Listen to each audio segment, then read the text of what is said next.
Pensa na sua lembrança mais antiga. Feche os olhos. Você tem 3 anos, talvez 4, está na casa da sua avó. Você consegue sentir o cheiro do café passando na cozinha. Consegue ver a toalha de mesa, aquela com flores vermelhas. A voz da sua avó te chamando. A luz do sol entrando pela janela. Essa memória parece sólida, real, sua.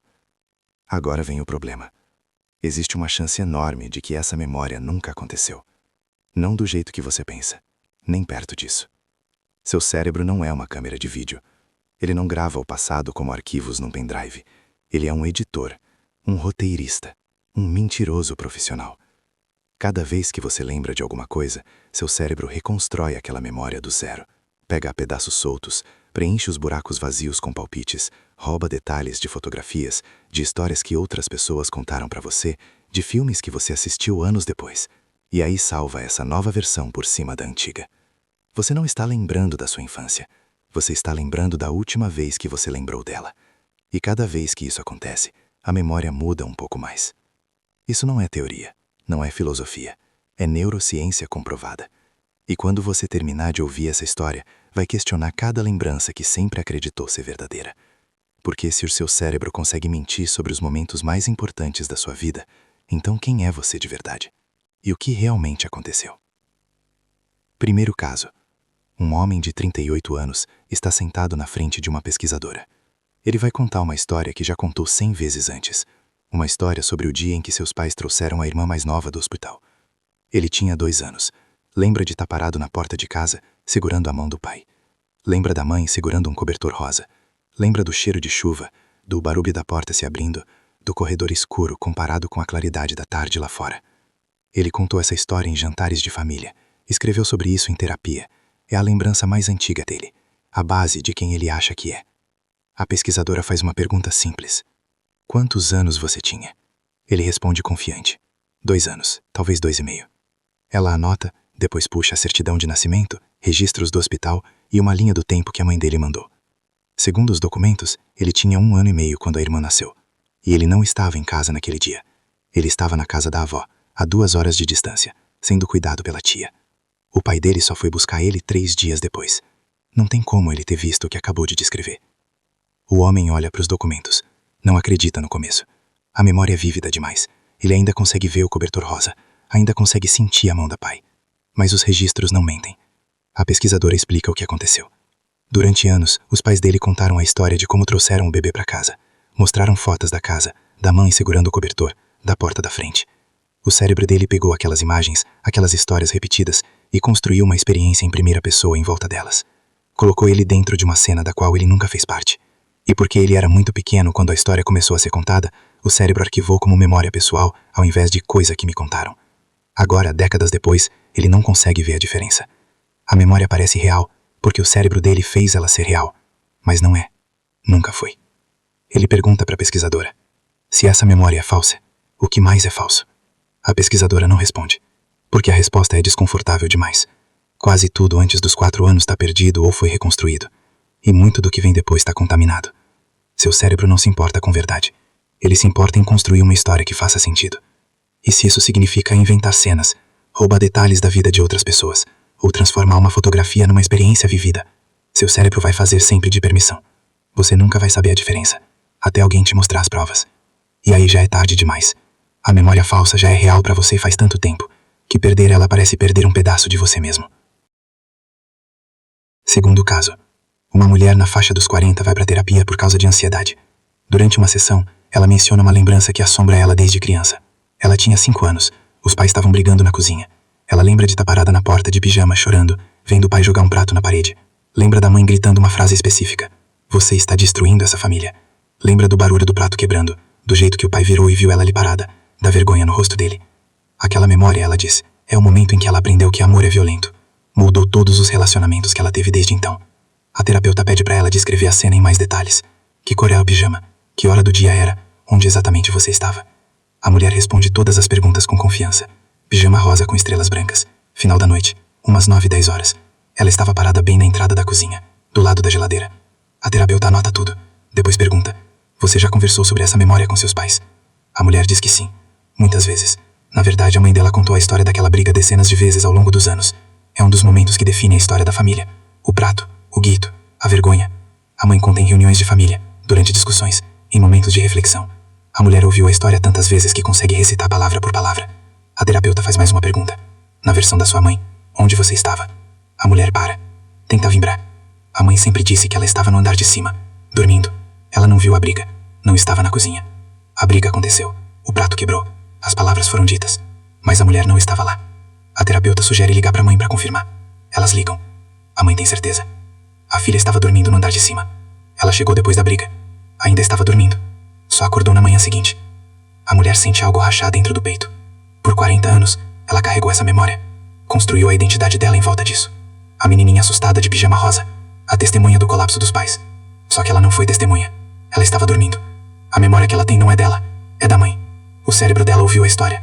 De novo e de novo. Ano após ano. Ouviu os detalhes, as emoções, os diálogos. E em algum momento, parou de ser uma história que a mãe contava e virou uma memória que ela viveu. O cérebro dela colocou ela dentro da cena. Deu um ponto de vista para ela. Adicionou detalhes sensoriais. Pijama, geladeira, porta. E salvou como experiência em primeira pessoa. Agora ela não consegue tirar isso da cabeça. Mesmo sabendo a verdade, a imagem permanece. Porque memória não liga para fatos. Ela liga para narrativa. E o cérebro dela construiu uma narrativa que explicava o medo, a ansiedade, a desconfiança.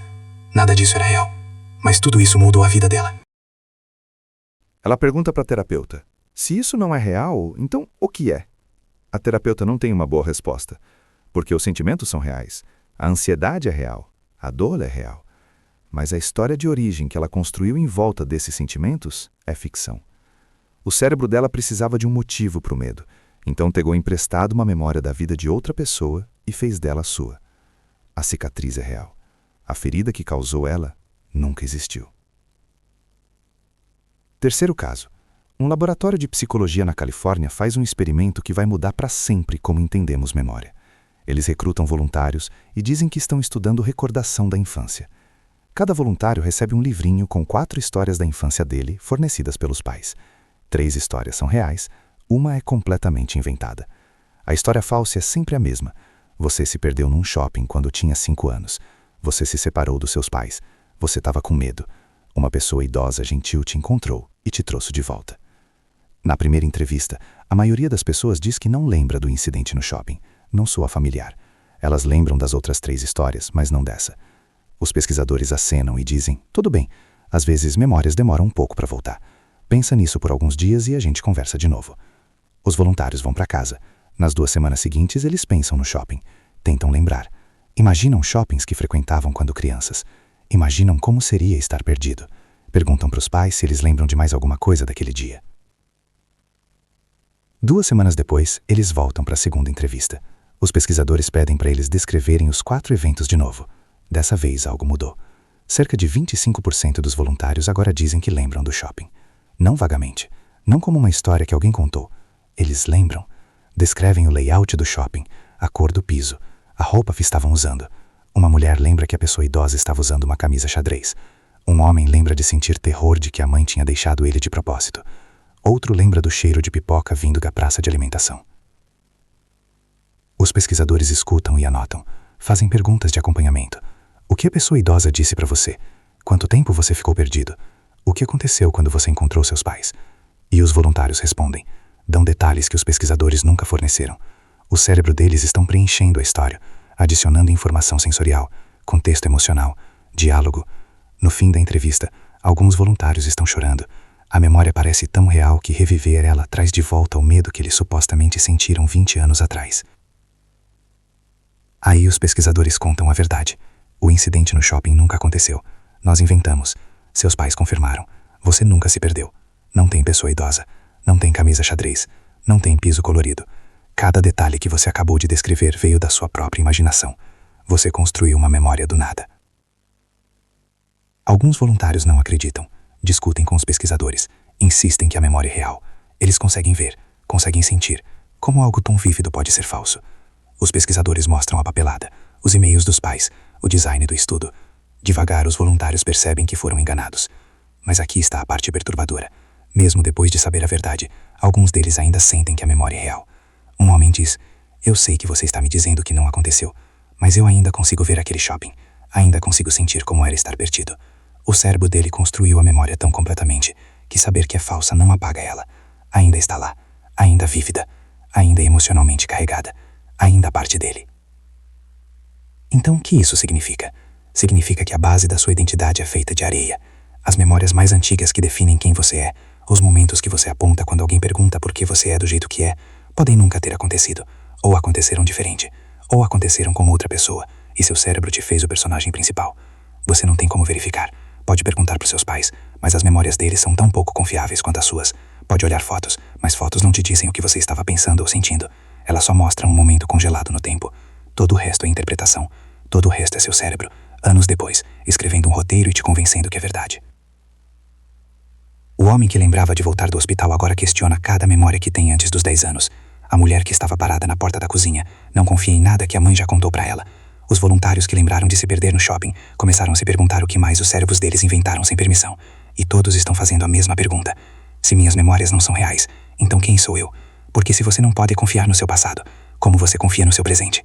Como você sabe que a pessoa que você pensa que é não é só mais uma história, mais uma mentira que seu cérebro te contou, porque soava bem? A resposta está esperando na segunda parte dessa história, mas aqui vai uma dica. Seu cérebro não liga se suas memórias são verdadeiras, ele só liga se elas são úteis. E às vezes, a memória mais útil é aquela que nunca aconteceu. Você quer saber por que seu cérebro faz isso? Por que ele mente? Por que constrói memórias que parecem reais, mas não são? A resposta é simples e aterrorizante ao mesmo tempo. Seu cérebro não foi feito para lembrar a verdade. Ele foi feito para te ajudar a sobreviver. E às vezes, a memória mais útil é aquela que nunca aconteceu. Começa com esse fato. Você não lembra de quase nada de antes dos 3 anos. A maioria das pessoas não lembra de nada antes dos 4. Algumas não têm nenhuma lembrança clara até os 5 ou 6 anos. Isso se chama amnésia infantil. E não é porque nada importante aconteceu com você. É porque a parte do seu cérebro que armazena memórias episódicas de longo prazo, o hipocampo, ainda não está completamente desenvolvida. O cérebro de uma criança pequena está construindo bilhões de conexões todos os dias, mas ainda não é capaz de arquivar memórias coerentes e recuperáveis do jeito que um cérebro adulto faz. Então, os primeiros anos da sua vida, os anos que moldaram seu estilo de apego, seu senso de segurança, sua compreensão básica do mundo, estão quase completamente perdidos. O que você acha que lembra daquela época é quase sempre reconstrução. Histórias que as pessoas te contaram, fotografias que você viu, sentimentos que você não consegue explicar, mas seu cérebro deu um rosto e uma cena para fazer sentido deles. Mas fica pior, porque mesmo depois que seu hipocampo começa a funcionar, mesmo depois que você começa a formar memórias reais por volta dos 4 ou 5 anos, essas memórias não são permanentes. Elas não ficam travadas no lugar como palavras gravadas em pedra. São mais como desenhos feitos na areia molhada. Cada vez que você lembra de alguma coisa, seu cérebro tem que reconstruir aquela memória a partir de fragmentos espalhados por diferentes regiões. Alguns fragmentos são sensoriais, o cheiro de chuva, o som da voz da sua mãe. Alguns são emocionais, medo, alegria, vergonha. Alguns são contextuais, uma cozinha, um carro, um parquinho. Seu cérebro junta todas essas peças, monta elas numa cena coerente e apresenta para sua mente consciente como isso é o que aconteceu. Mas aqui está o problema. Cada vez que seu cérebro reconstrói uma memória, ele também atualiza ela, adiciona informação nova, remove detalhes que já não se encaixam mais, pega emprestado elementos de outras memórias, de sonhos, de coisas que você viu na TV. E aí salva essa nova versão por cima da antiga. Você não está lembrando do evento original.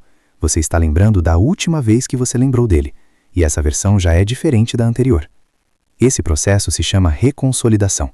Acontece toda vez que você relembra uma memória. Cientistas descobriram isso por acidente, enquanto estudavam respostas de medo em ratos.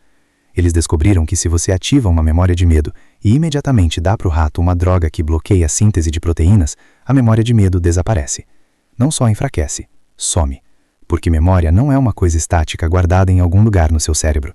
É um processo biológico que exige manutenção ativa. Cada vez que você lembra, seu cérebro tem que recodificar aquela memória usando proteínas, neurotransmissores e sinais elétricos. Se esse processo é interrompido, a memória não é salva de novo. É como se ela nunca tivesse existido. Humanos não recebem a droga, mas recebem algo igualmente poderoso: sugestão. Cada vez que alguém te pergunta, você tem certeza que foi assim que aconteceu? Ou, eu lembro diferente. Estão dando informação nova para o seu cérebro. E o seu cérebro, na sua busca interminável por construir uma história coerente, muitas vezes vai incorporar essa informação nova na memória. Você pode resistir no começo. Pode insistir que está certo, mas a semente foi plantada. Na próxima vez que você lembrar do evento, aquela dúvida, aquela versão alternativa, está ali no fundo. E com o tempo, seu cérebro pode começar a misturar as duas versões, até você não ter mais certeza de qual é a real. Ou pior, você lembra com confiança da versão errada, porque ela foi reforçada mais vezes que a original. Por isso, o testemunho ocular é tão pouco confiável. Uma pessoa vê um crime, é entrevistada pela polícia. O policial pergunta: o atacante estava usando jaqueta vermelha ou azul? A testemunha não estava prestando atenção na jaqueta, mas agora o cérebro dela tem duas opções plantadas. Uma semana depois, ela lembra de uma jaqueta vermelha. Um mês depois, ela tem certeza que era vermelha. Ela testemunha no tribunal. Uma pessoa vai para a prisão. E a testemunha não tem ideia de que a memória da qual ela está tão confiante foi moldada por uma pergunta que alguém fez 5 minutos depois do crime. O cérebro dela preencheu um espaço em branco com um palpite, e depois salvou aquele palpite como fato. A memória parece tão forte quanto uma memória que veio de observação direta, porque para o cérebro não há diferença. Ambas são reconstruídas a partir de fragmentos. Ambas são histórias que o cérebro está contando. Uma só acontece de ser precisa, a outra não. Mas seu cérebro não liga. Ele apresenta as duas com o mesmo nível de confiança. Agora pensa na sua infância. Quantas vezes você contou as mesmas histórias? A vez que você caiu da bicicleta. O dia que você começou a escola. A festa de aniversário onde algo engraçado aconteceu. Cada vez que você conta a história, você reforça certos detalhes e deixa outros desaparecerem. Cada vez que outra pessoa conta a versão dela, seu cérebro compara as duas e às vezes funde elas. Cada vez que você vê uma foto antiga, seu cérebro usa aquela imagem para preencher detalhes visuais que eram vagos antes. Você pensa que está lembrando da sua vida, mas você está na verdade lembrando de um resumo editado, que foi cortado, remontado, com correção de cor e dublado tantas vezes que a filmagem original já foi embora faz tempo. E aí tem as fotografias. Antes das câmeras, as pessoas tinham que confiar puramente na memória. Se você queria lembrar da sua infância, tinha que segurar o que quer que seu cérebro tivesse arquivado. Mas fotografias mudaram tudo. Agora você pode olhar para uma foto sua aos 4 anos e seu cérebro vai usar aquela imagem como modelo. Você vai começar a lembrar daquele dia não da sua perspectiva real, uma criança olhando para cima para o mundo, mas da perspectiva da câmera. Você vai lembrar de se ver naquela roupa, naquela pose, mesmo que obviamente você não podia ter se visto de fora do seu próprio corpo. A fotografia reescreveu seu ponto de vista. Você está lembrando da foto, não do evento, mas parece uma lembrança do evento. E depois de anos suficientes, você não consegue separar os dois. Redes sociais deixam isso pior. Cada aniversário, cada viagem, cada momento importante é fotografado, editado, legendado, compartilhado e comentado. Seus amigos e família adicionam as próprias memórias deles nos comentários. Lembra quando você tropeçou? Lembra como estava frio? Lembra da piada que você fez? E seu cérebro coleta toda essa entrada, tece ela na sua própria lembrança e atualiza a memória. O que você lembra 5 anos depois não é o que aconteceu. É um composto do que aconteceu, do que as fotos mostram, do que as pessoas disseram online e do que seu cérebro inventou para amarrar tudo junto. Você tem feito crowdsourcing do seu passado sem perceber, e a multidão é tão pouco confiável quanto você. Então, onde isso te deixa? Se memória é pouco confiável, se sua infância é principalmente reconstrução, se as histórias que te definem podem ser emprestadas, inventadas ou plantadas por outra pessoa, então o que você é? Quem você é? Porque identidade é construída em memória. Você é a soma das suas experiências. Só que suas experiências não são o que você pensa que são. São versões editadas, fanfic escrita pelo seu próprio cérebro, usando pedaços de verdade e preenchendo o resto com imaginação. Algumas pessoas acham essa ideia libertadora. Se seu passado não é fixo, se suas memórias podem mudar, então você não está preso por elas. O momento traumático que você pensou que te definia pode não ter acontecido do jeito que você lembra. A vergonha que você carrega pode ser baseada numa versão distorcida dos eventos. Você pode questionar, pode reescrever, pode deixar ir. Mas outras pessoas acham essa ideia horripilante. Porque se você não pode confiar no seu passado, não pode confiar em si mesmo. Cada decisão que você toma é baseada em quem você pensa que é. E quem você pensa que é baseado no que você lembra. Mas o que você lembra é pouco confiável. Então, como você toma decisões? Como você sabe o que quer? Como você sabe no que acredita? Se a fundação é feita de areia, como você constrói algo sólido em cima? A resposta é: você não constrói. Você constrói mesmo assim. Você aceita que memória é falha, que identidade é fluida, que o passado está sempre sendo reescrito e você segue em frente mesmo assim. Porque você não tem outra opção. Você não pode viver sem memória. Não pode funcionar sem um senso de si mesmo. Então você pega as histórias que seu cérebro te dá, mesmo sabendo que podem ser mentiras, e você usa elas como mapa. Não porque o mapa é preciso, mas porque um mapa falho é melhor que nenhum mapa. Aqui está a verdade final desconfortável. Seu cérebro não mente para te machucar. Ele mente para te proteger. Ele preenche lacunas para você não ter que viver com incerteza. Ele reescreve trauma para você conseguir sobreviver. Ele pega emprestado memórias felizes da vida de outras pessoas porque você precisa de algo bom para segurar. Ele constrói uma narrativa coerente porque humanos não conseguem funcionar no caos. Você precisa acreditar que sua vida tem uma história, que suas experiências levam a algum lugar, que você é o personagem principal num enredo que faz sentido. E se isso exige inventar algumas cenas, pegar emprestado algumas falas do roteiro de outra pessoa, editar fora as partes que não se encaixam, seu cérebro vai fazer sem hesitar. Porque significado é mais importante que verdade. E sobrevivência depende de significado. Então, sim, suas memórias de infância são mentiras. Algumas delas, talvez a maioria delas. Mas são mentiras úteis. São as mentiras que te fizeram quem você é hoje. E a pessoa que você é hoje, falha, incerta, construída numa fundação de memórias reconstruídas e histórias emprestadas, ainda é real, mesmo que o passado não seja.